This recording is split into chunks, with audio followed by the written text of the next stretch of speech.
تو یہ حضور کا جملہ کتنا خوبصورت ہے، اور اگر نہیں ہم اللہ کی تقسیم پہ راضی ہوں گے تو کیا کریں گے؟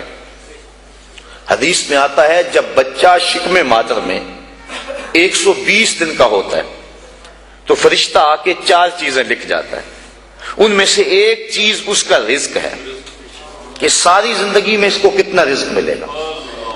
اب جتنا لکھا گیا ہے الٹی چھلانگے بھی لگائے اس سے زائد نہیں ملے گا، اور جب لکھا گیا ہے اس سے پہلے نہیں ملے گا۔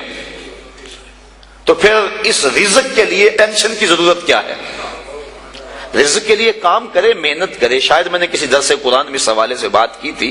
حضرت شیخ سعدی شیرازی فرماتے ہیں کہ ایک شخص جنگل میں گیا، اس نے دیکھا ہے کہ ایک لومڑی ہے جس کے ہاتھ پاؤں ہی نہیں ہے۔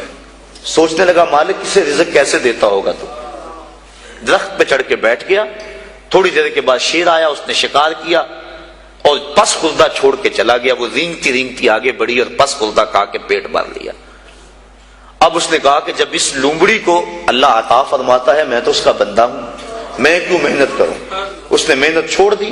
ایک دن فاقے سے کاٹا، دوسرا دن فاقے سے کاٹا، تیسرے دن جب حالت غیر ہونے لگی تو آواز آئی بندے میں لومڑی کو بغیر کسی محنت کے دے سکتا ہوں، تجھے نہیں دیکھ سکتا، تجھے بھی عطا کر سکتا ہوں، لیکن لومڑی نہ بن، شیر بن، خود کما اور اوروں کو بھی کھلا، نہ کہ لومڑی کی طرح جو ہے وہ بن کے بیٹھ جائے۔ یہ بھی حکم ہے محنت کرنے کا، لیکن محنت کرنے کا، سعی کرنے کا حکم ہے، ٹینشن لینے کا حکم نہیں ہے۔ ہماری ذمہ داری نہیں، ہمارا کام ہے کام پہ چلے جانا۔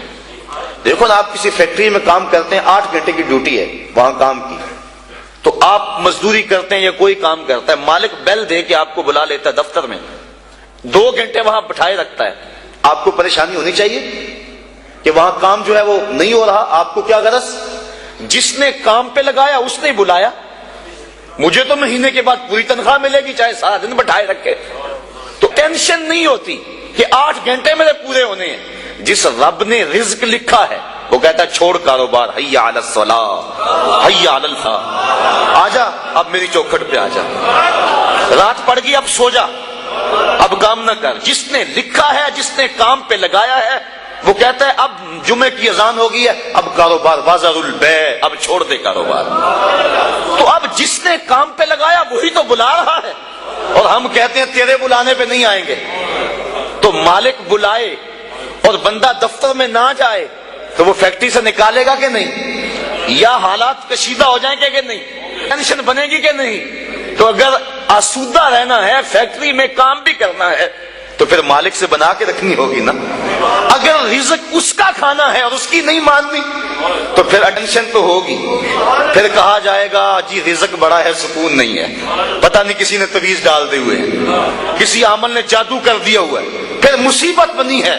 لیکن اگر اس کی مان لیں، جب کہتا ہے کام پہ جاؤ کام پہ چلے جاؤ، اور جب کہتا ہے مسجد میں آ جاؤ مسجد پہ آ جاؤ، اور جب کہتا ہے اب سو جاؤ اس وقت سو جاؤ، کہتا ہے اب تہجد ہوگی اٹھ کے مصلی بچھا لو، مصلی بچھا لو، جو کہتا جائے کرتے رہو، تمہیں ٹینشن نہیں ہوگی، زندگی کی بہار نصیب ہو جائے۔ حضور نے ارشاد فرمایا اللہ کی تقسیم پہ راضی ہو جاؤ، اللہ کی تقسیم پہ راضی ہو جاؤ، تم غنی بن جاؤ گے، تم گداگر نہیں رہو گے، تم گداگر نہیں رہو گے، غنی بن جاؤ گے، کروڑ پتی ہو کر بھی کمینے نہیں ہوگے، تمہاری جیب میں کچھ بھی نہیں ہوگا لیکن غنا کی سلطنت کے بادشاہ ہوگے۔ اس کی تقسیم پہ راضی ہو جاؤ۔